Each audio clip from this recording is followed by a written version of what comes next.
Sila ang unang tumikim at ang reaksyon nila ay inyong pagmasdan. Pero bago yon, pakinggan ang kwento na aking ibabahagi sa inyo.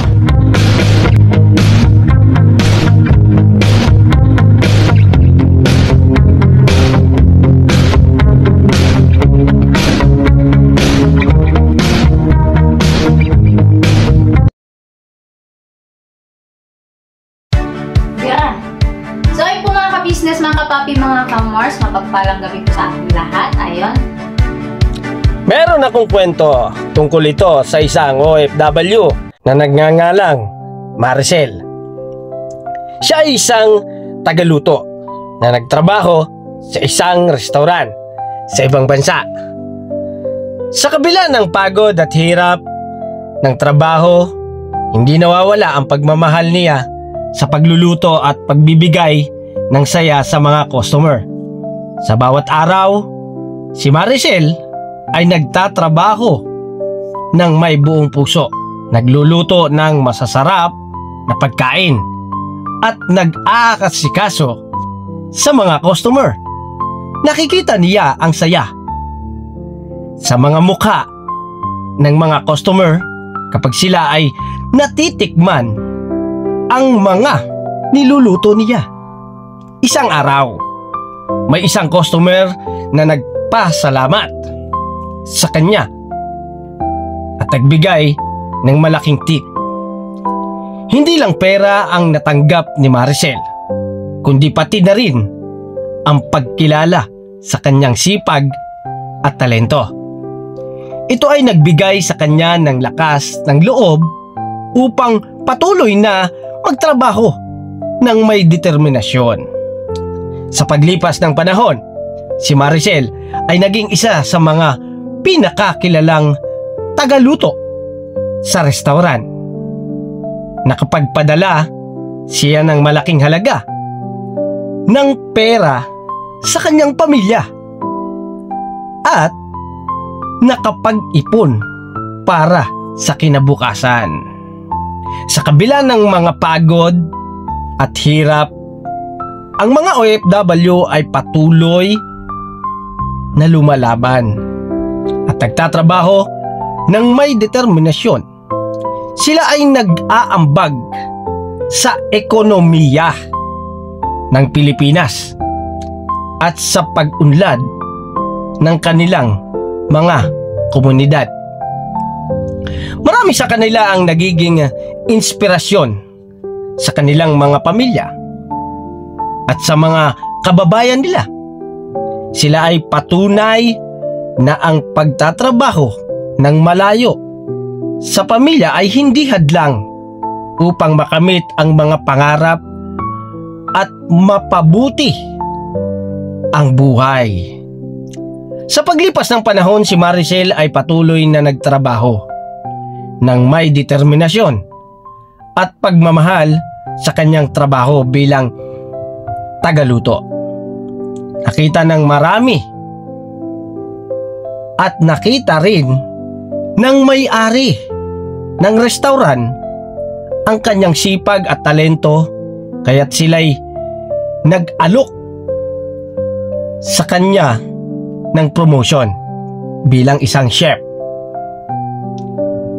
Si Maricel ay labis na nagagalak sa oportunidad na ito at nangako na gagawin niya ang lahat upang hindi masayang ang tiwala sa kanya.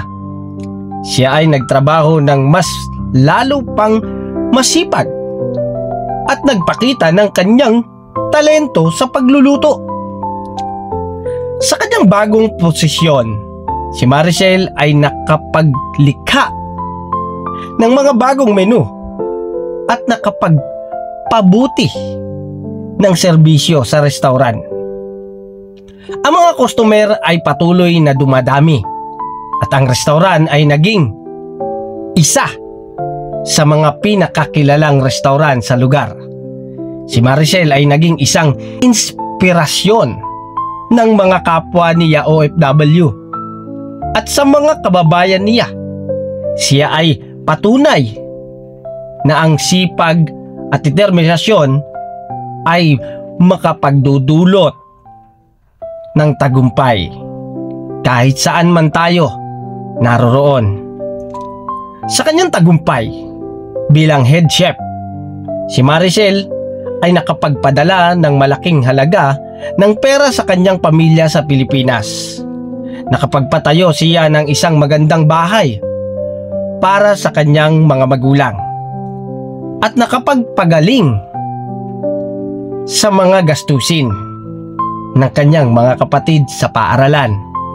Ngunit sa kabila ng kanyang tagumpay, patalastas po muna tayo sandali lang po mga minamahal naming mga ka-business. Kami po ay dealer ng lahat ng klase ng mga sewing machine. Meron tayong brand new, slight use, second hand, at meron din po tayong mga high speed, aging, piping, button hole, button sew at iba't ibang uri pa po ng mga makinang ginagamit sa pananahi. Kami rin po ay tumutulong sa mga gustong mag-put up na kanilang sariling patahian. It's either a tailoring shop or a garments, dress shop, para po kayo ay may i-guide namin kung anong mga sewing machine ang inyong kakailanganin.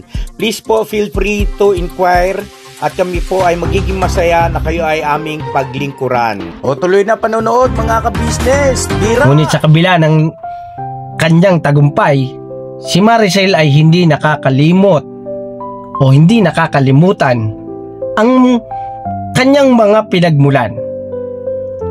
Siya ay patuloy na nagbabahagi ng kanyang biyaya at sa mga nangangailangan at nagbibigay ng inspirasyon sa mga kababayan nating mga Pilipino.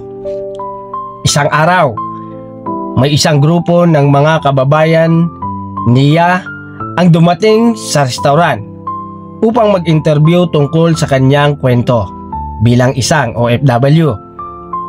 Si Maricel ay nagkwento tungkol sa kanyang mga pagsubok at tagumpay at nagbigay ng inspirasyon sa mga kababayan niya.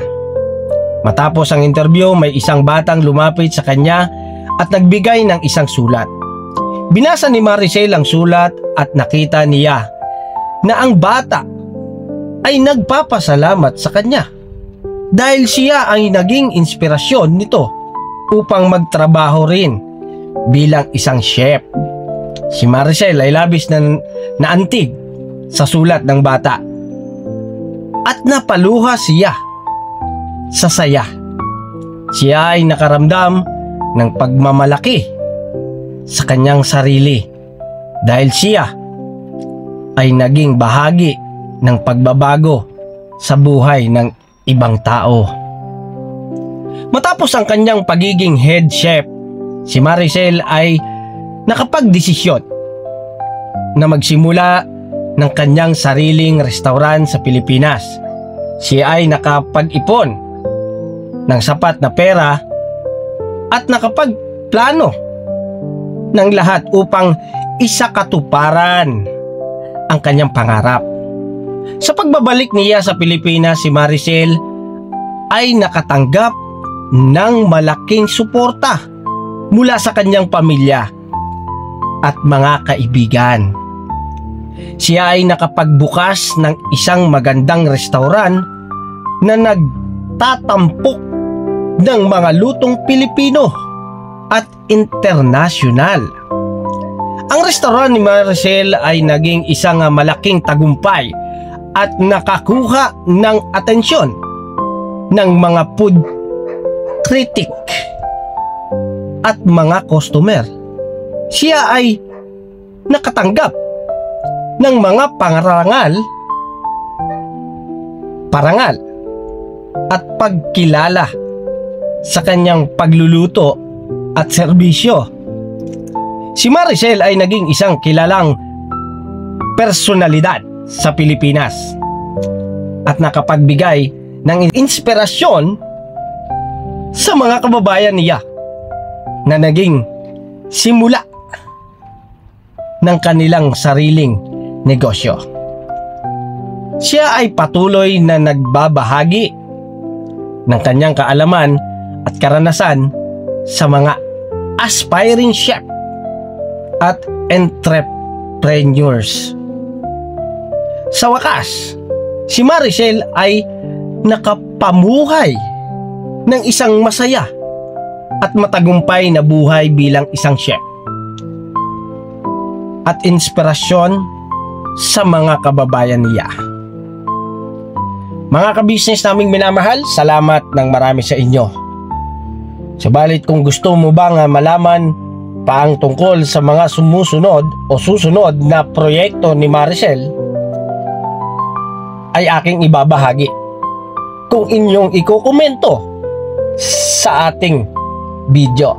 Salamat po ng napakarami sa inyo at panuorin nyo ang luto ni Burnok at ni Mercedes.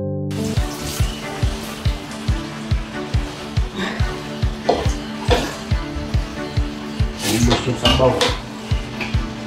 Sigurado ka, lalagyan ng kangkong ha. Lalaki ng hiwa ng kangkong.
Didikit na yun. Alright mga kabisnes, tapos na. So, hustisya na lang naantay natin mga kabisnes. Ano may? Hit ka na dyan. At salamat ng marami sa inyo mga kabisnes. Yes. Tuloy-tuloy lang tayo mga kabisnes. Siyempre, ito isang bahagi rin. Pagtuwang kay Mercedes mga kabisnes. Kasi mga kabisnes si Ate Mengay binabantayan pa po si Bibitina. Ako hindi pa nakakano. Kaya kami dito alalay at pagka hindi makapagluto si Mama Kabisnes, yan kami naman po magluluto. At si Mercedes. Yun, hustisya na lang po yung aantay namin mga kabisnes. At salamat ng marami sa inyo mga kabisnes. Tuloy-tuloy lang tayo mga kabisnes. God bless po sa ating lahat mga kabisnes namin minamahal. Alright, never say goodbye. Tomorrow is another day. Tira pa na. Lambot niyan. Asa na? Yan, ito kasi tao. Tapos yan, isa yan. Ako. Titikim lang naman natin eh. Yan naman na. Yan. Yung sa kanya, hindi mo lang ano. Basic yung pinaka-hustisya. Yan. Yan. Mga ka-business pa, unang patikim kay Amaro. Ayun si Amaro. Ayun si Amaro mga ka-business. So po mga business. Unang tikim. Oo. Unang. Sino nagluto na ito? Pre. Si Kuya Mugor. Tignan natin mga business. Maging honest ka. Umayos ka. Pinakot. Kunti lang muna. Grabe. Salpak lang masyado. Diba? Yan. Huwag yan. Ano yan?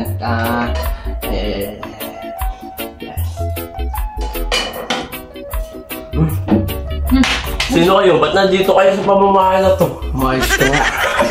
Tawagin mo si papa mo. Masarap mga business. Yan. Hindi, tawagin mo si Papa mo para mauna natin dito. Kasi magaling magluto si Papa mo. Tingnan natin kung ano yung hustisya matatanggap natin. Hintayin natin mga ka-business.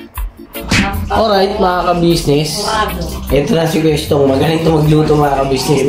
Tingnan natin kung ano yung hustisya na matatanggap ko. Ano yan? Ikaw nagluto dito? Oo, hindi ko kasi ano na timplada eh.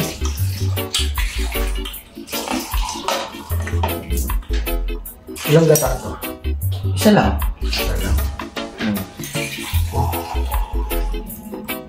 Sarap itong ano? Yung malaboy yung ano, kung ano ito? Kalabasa. Oh, wow!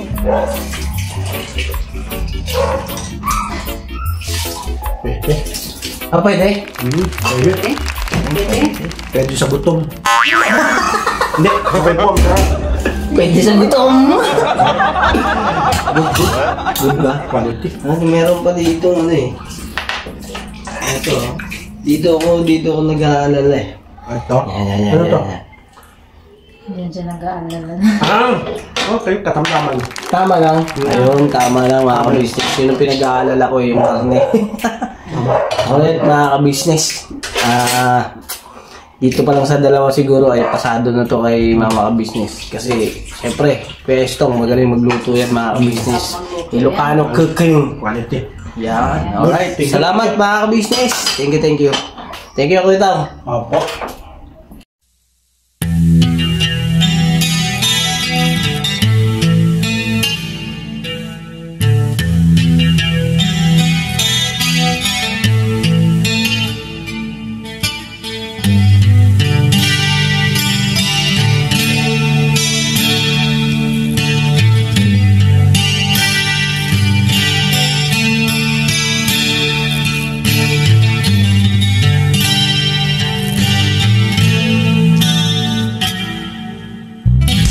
Sa bawat araw na lumipas, ka-business ay nagagalak. Maraming taong natutulungan, pagpalain ng may kapal. Sa bawat araw nagdaan,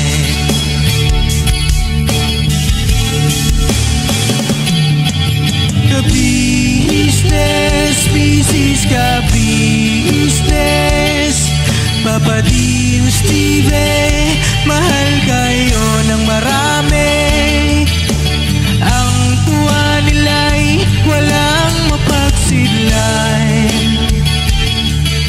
Noong kami niyong natagpuan,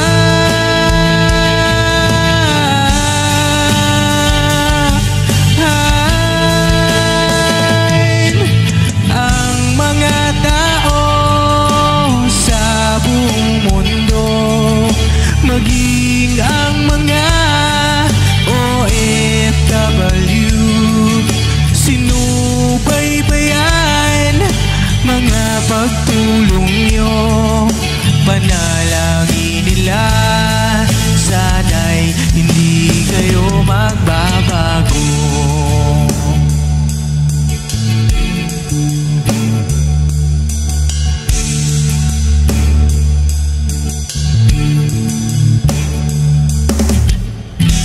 Papa din Stevie naman, scholarship ay nasimulan sa mga nais mag-aral. Pag-aaral ay pahalagahan upang kayo'y magtagumpay.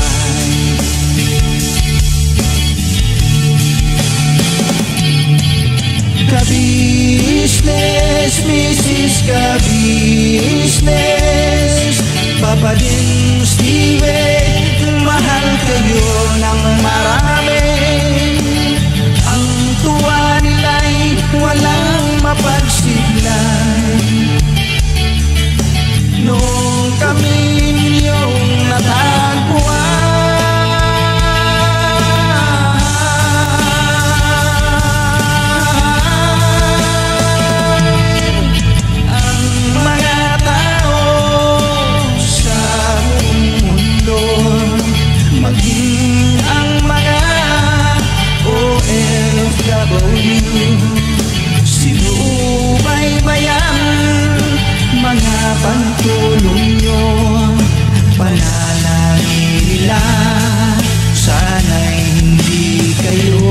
magbabago.